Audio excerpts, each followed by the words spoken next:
예, 반갑습니다. 지금 방금 소개받은 복지부 장애인 정책과정이고요. 최경일이라고 합니다.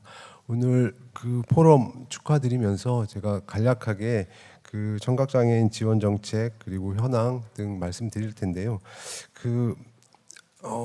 자료를 준비하면서 저희가 지원하는 정책들이 그리 많지 않다는 걸 좀 많이 깨달았고, 그리고 오늘 어떤 내용들을 중심으로 좀 말씀을 드릴까 좀 고민을 했었는데, 그래서 좀 고민을 하다 결국은 자료를 못 만들었습니다. 좀 양해 좀 부탁드리고요.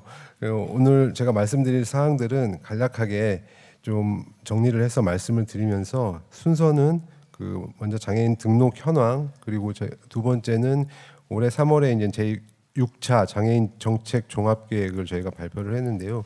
그 내용들 간단히 좀 소개드리고, 우리 장애인 정책에 대한 그동안의 우리 추진 성과들을 좀 잠깐 말씀드리면서, 그리고 현재 청각장애인 관련 지원 정책들이 어떤 것들이 있는지 간략히 좀 소개하는 순서로 말씀을 드리도록 하겠습니다. 먼저 장애인 등록 현황이고요. 말씀드리면 먼저 현재 2022년 말 기준으로 전체 등록 장애인이 한 265만 정도 됩니다. 이 중에서 심한 장애가 98만 4천 정도 되고요. 그래서 37.1%가 심한 장애로 분류되고, 천이 아니 166만 명 정도가 심하지 않은 장애, 그래서 62.9% 정도가 심하지 않은 장애로 분류가 되고 있습니다. 다들 아시겠지만 우리 장애 유형이 지금 15개 유형으로 분류가 되고 있고요. 그리고 청각 장애인 분들은 지금 42만 5천 명 정도, 그래서 전체 265만 중에서 대략 16% 정도 차지하고 있습니다. 그리고 이 425만 중에서 8만 9천 명 정도는 심한 장애, 그리고 33만 6천 명 정도는 심하지 않은 장애, 이렇게 분류가 되어 있습니다. 등록 현황 간단히 말씀드렸고요. 그리고 다음으로 지난 3월에 저희가 발표한 제6차 장애인 정책 종합계획 주요 내용을 간략히 좀 말씀드리겠습니다. 이번 6차 계획의 비전은 맞춤형 지원으로 장애인의 자유롭고 평등한 삶을 실현하는 행복사회라는 비전을 가지고 계획을 만들었고요. 정책 방향은 크게 세 가지였습니다. 첫 번째는 약자 복지, 두 번째는 서비스 고도화, 세 번째는 글로벌 스탠다드입니다. 약자 복지는 다들 아시겠지만 취약계층인 장애인에게 더욱 두텁게 지원한다라는 방향이고요. 서비스 고도화는 수요자 욕구에 기반한 맞춤형 통합 서비스를 지원을 한다. 그러한 내용입니다. 그리고 글로벌 스탠다드는 전 생활 영역에서 장애인의 권리 보장을 확대하도록 한다라는 내용입니다. 이렇게 큰 세 가지 정책 방향에 따라서 저희가 9대 정책 분야를 설정했고 30대 중점 과제를 만들었고요. 74개 세부 추진 과제들을 세웠습니다. 간략히만 말씀드릴게요. 첫 번째 9대 정책 분야 중에서 첫 번째는 장애인 맞춤형 통합 지원 및 자립 주거 결정권 강화입니다. 여기 내용에는 지역사회 장애인에 대한 생활 지원 강화, 발달장애인 평생 돌봄 지원 체계 마련, 그리고 장애인 자립 및 주거 자기결정권 강화, 그리고 장애인 서비스 제공 기반 고도화라는 내용입니다. 두 번째 정책 분야로 지역사회를 기반한 장애인 보건의료 체계를 강화한다는 내용입니다. 여기 내용에는 장애인 맞춤형 보건의료 지원 체계를 확립하고 장애인 보건의료 사업을 고도화한다는 내용, 혁신 기술 기반 장애인 헬스케어를 활성화한다는 내용들이 들어 있습니다. 세 번째 정책 분야가 있는데요. 여기가 이제 생애 단계별 맞춤형 교육 지원 체계를 고도화한다는 내용입니다. 이 카테고리에는 장애 조기 발견 및 영유아 교육 지원 강화, 그리고 장애 학생 맞춤형 특수교육 지원 강화, 장애인 고등평생 교육 기회 확대한다는 내용들이 들어 있고요. 네 번째 분야가 소득 보장 제도 강화 및 장애인 고용 지원 확대입니다. 여기에는 장애인 소득 보장 확대 제도를 선진화한다, 장애연금, 장애수당 이런 내용들이 들어가 있고요. 취업 지원 및 고용 안전 직업 훈련 확대, 그리고 장애인 벤처 중소기업 지원하는 내용입니다. 다섯 번째 정책 분야 인데요. 다섯 번째는 장애인의 일상생활 속 체육 관광 여가를 확대한다는 내용입니다. 여기에는 장애인 체육 이용 환경 지원을 확대하고 장애인 관광 향유 증진 기반을 확충해 나간다라는 내용들이 들어가 있습니다. 여섯 번째 중점 분야는 장애인 문화예술 향유 및 디지털 미디어 참여 확대한다는 내용입니다. 이 카테고리에는 장애인 문화예술 접근성 제고, 그리고 장애 예술 활동 지원을 강화, 그리고 ICT 기반 정보 격차 해소, 그리고 사회 참여를 확대한다, 미디어 접근권 보장을 강화한다라는 그런 내용들이 들어 있습니다. 일곱 번째 정책 분야는 장애인 이동 및 시설 접근, 재난안전 보장을 강화한다는 내용입니다. 그래서 여기에는 장애인 교통 수단 확대, 이동 보장한다는 내용들이 좀 들어가 있고요. 일상생활을 위한 장애인 편의시설 확대, 그리고 재난안전 대응 체계 강화한다는 내용이 있습니다. 여덟 번째 분야는 장애인의 사회 참여 및 권리 보장을 강화한다는 내용이고요. 여기에는 장애인 학대 예방 및 권리 옹호 강화, 정신 장애인 사회 참여 및 권익 증진 지원하는 내용, 여성 장애인 지원 확대와 차별 해소한다는 내용, 그리고 국제 협력, 장애인 정책 관련 국제 협력을 강화한다는 내용입니다. 마지막 아홉 번째 정책 분야는 장애인 정책 추진 기반을 강화한다는 내용입니다. 저희가 장애 개념을 확대하겠다는 논의를 이제 시작한다는 취지로 장애 개념 확대 내용이 좀 들어가 있고요. 장애인 정책 조정 거버넌스도 강화한다. 우리 그 장조위라든지 기타 위원회들 위상 강화하는 내용들, 권리보장법 뭐 그런 내용들이 들어가 있습니다. 그리고 장애인 보건복지 전달 체계, 장애인 복지 전달 체계 개편한다는 내용도 들어 있고요. 장애인 권리보장원을 설치하도록 노력한다. 그런 내용들도 들어가 있습니다. 참고로 6차 종합계획 내용 간단히 좀 말씀드렸습니다. 그리고 세 번째는 그동안 우리 장애인 정책 주요 좀 성과라고 말씀드릴 수 있는 부분들 간략히 좀 말씀드리겠습니다. 먼저 그 재정 투자가 그동안 많이 증가해 왔습니다. 현물뿐만 아니라 현금도 지출이 많이 증가해서 투자를 많이 늘려왔고요. 수치적으로 보면 GDP 대비 장애인 정책 지출 비율이 22년에 대략 한 0.72% 정도로 추정이 되는데 이게 2012년 그러니까 10년 전이죠. 0.58% 대비 상당히 큰 폭으로 증가했다고 볼 수 있고요. 그리고 다만 이제 22년 0.72%는 저희가 연구를 하면서 만든 추정치라는 점 다시 한번 말씀드리고, 단지 아직도 국제적인 수준에는 조금 미흡한 수준이라고 볼 수 있습니다. 지금 OECD 평균 대비 약 3분의 1 수준으로 지금 저희가 계산을 하고 있고요. OECD 평균은 한 2.14% 정도로 추정이 되는데 우리 0.72%면 한 대략 3분의 1 정도 수준이 됩니다. 그리고 다만 이제 그래도 장애인 정책뿐만 아니라 사회 지출 대비 상대적으로 증가가 계속 좀 증가한다는 말씀을 좀 드리고 있고요. 그리고 활동 보조라든지 낮 활동 지원 등 현물 급여 중심으로 우리 정부 지출이 증가하는 모습을 보이고 있습니다.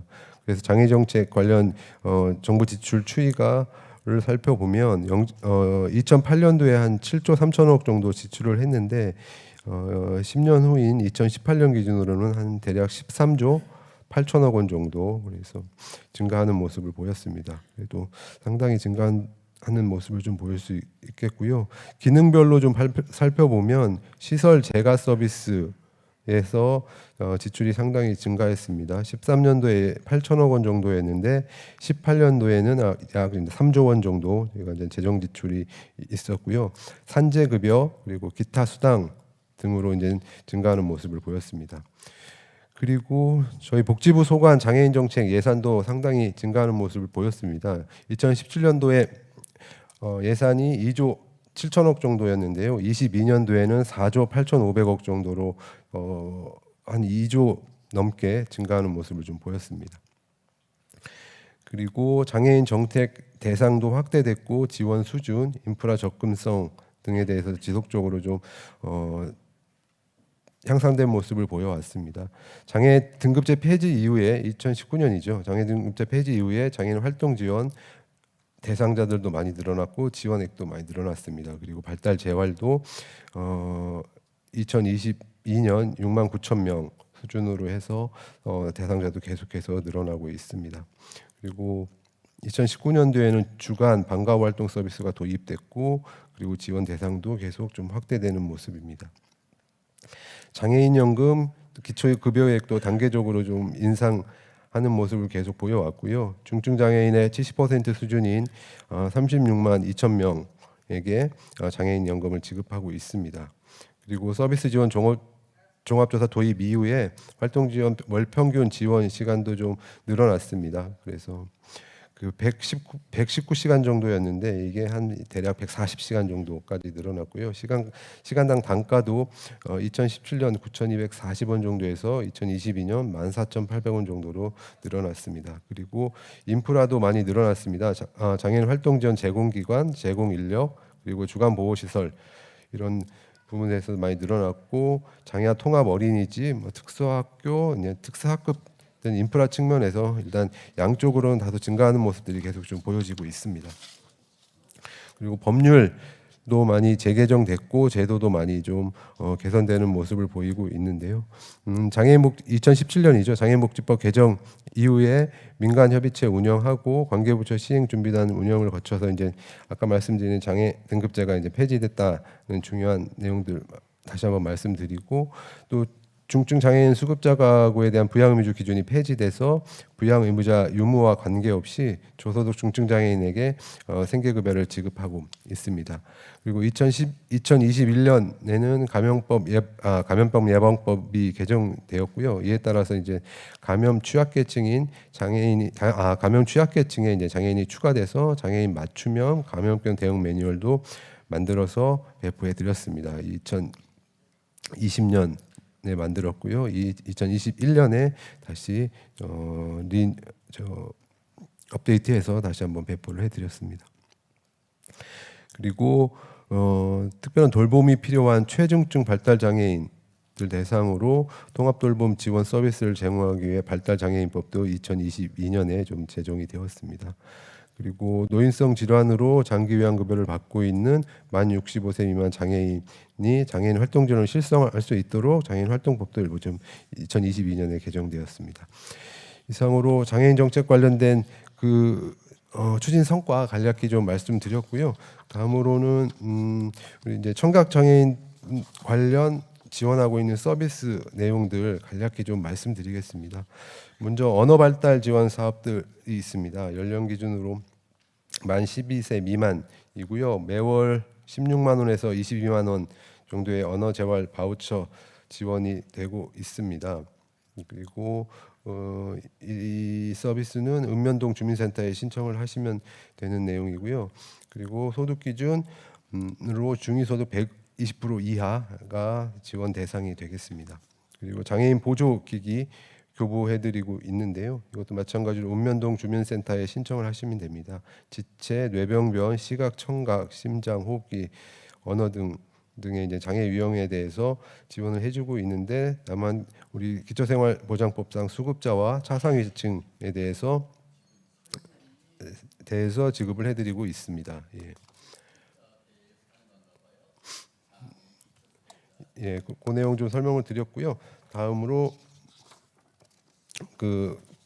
장애인 보조기기 관련해서 또 아까 발제하신 분들도 많이 말씀을 하셨는데 건강보험급여에서 지원해드리는 내용들이 있습니다.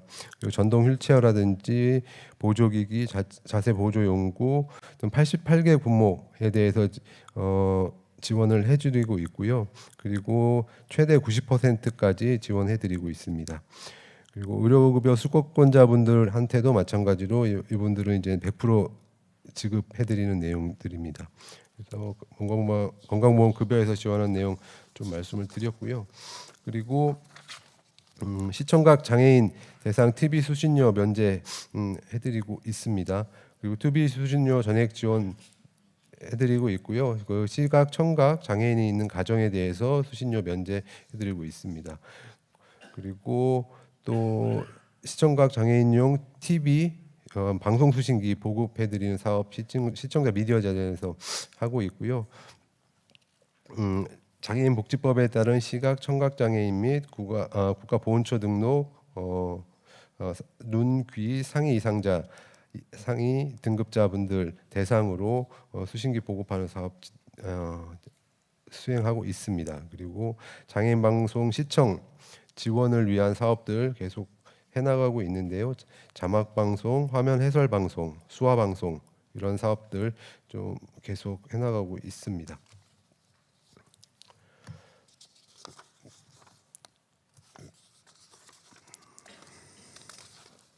그리고 저희가 또 수화통역센터 운영을 하고 있습니다. 청각 언어 장애인 대상들로 인해서 출장 수어 통역 등 제공하고 있고 수어 교육하고 있는 사업들이고요. 지역별로 수어 통역센터에서 운영하고 있는 이러한 사업들입니다. 그리고 청각 장애인 인공 달팽이관 수술비 지원하는 내용도 지원 내용으로 하고 있습니다. 청력 회복이 가능한 저소득 청각 장애인 대상으로 수술비 지원을 하고 있고요. 읍면동 주민센터 등에 신청해서 지원을 받으실 수 있는 내용입니다. 이상으로 일단 지금 현재 지원되고 있는 내용들, 청각 장애인분들을 위한 지원되고 있는 내용들을 좀 말씀을 드렸고요. 그리고 마지막으로 저희 아까 6차 계획 잠깐 말씀드렸는데요. 6차 계획에 들어있는 좀 청각 장애인 관련들 추진 내용들 좀 간략히 좀 말씀드리겠습니다. 먼저 수어 방송 의무 편성 비율이 5%에서 7%로 좀 확대할 계획이고요. 그리고 화면 해설 방송 재편성도 편성을 좀 축소해서 30에서 25%로 축소된다는 말씀 드리고 싶고요. 그리고 장애인 방송 총 편성 송출 시간도 확대할 예정입니다. 그리고 장애인 방송 품질 모니터링단 운영 평가 체계 등 구축해서 추진할 예정이고요. 요 모니터링단에서는 폐쇄 자막이라든지 화면 해설, 한국 승어 등에 대해서 모니터링을 할 예정입니다. 그리고 시청각 청각장애인분들의 뉴미디어 접근성 제고를 한다는 내용으로 청각장애인을 위한 음성 자막, 수어 변환 시스템 시범 서비스 진행할 예정이고요. 그리고 또 그 기능 개선을 위해서 인터넷 미디어 접근성을 높여 나가도록 하겠습니다. 그리고 AI에 기반한 음성 자막 변환 시스템 상용화를 24년부터 추진해 나갈 예정이고요. 자막 수어 변환 시스템 시범 서비스 아까 말씀드렸던 내용인데요. 그리고 이거를 올해 이제 하고요. 상용화는 2026년부터 추진한다는 내용입니다. 대략 이 정도로 6차 계획에 나와 있는 내용 좀 간단히 말씀드렸고요. 제가 오늘 준비한 내용들은 이렇게 간략하게 좀 설명을 드리고 마치도록 하겠습니다. 감사합니다.